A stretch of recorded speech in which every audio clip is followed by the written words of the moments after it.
Who's relying on you?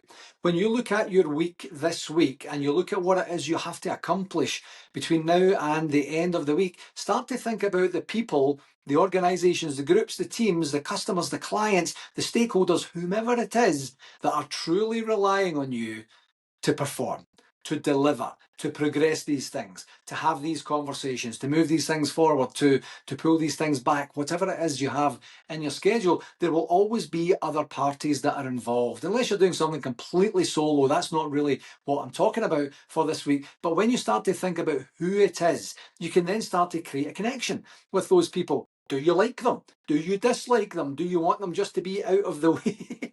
We've all got people in their lives where you're just kind of like, I'm going to try and minimize their impact to me or my exposure to them because I don't like the energy. I don't really appreciate what they're doing or whatever. It doesn't really matter. The point being, if you can identify truly who it is that's relying on you, it could be personal, it could be professional, it could be people in your personal life, your family, your friends, your neighbours, your community, whatever that is, and what are they relying on you for? And is it realistic and is it relevant? Hopefully the answer is yes, because you've done enough planning to give yourself that chance to say, these are the things that I am willing to and able to, and I'm going to invest my time in for this week. And then you start to, as I say, create that connection and start to say, you know what, I really don't want to let that person down. I really want to impress that person. I want that person to have an easier ride. I want that person to have a good experience when they are working with me. To give yourself that chance to say, I know what I'm doing, and this is a wee bit of the why. Certainly it's the who you're doing it for and with,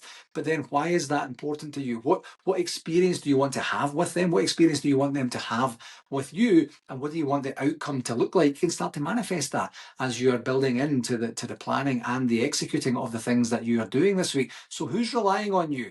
Is it the right type and style of people that you want to be relying on you? And how are you going to give your best to make sure that you do what needs to be done to give them the experience that you want to give them?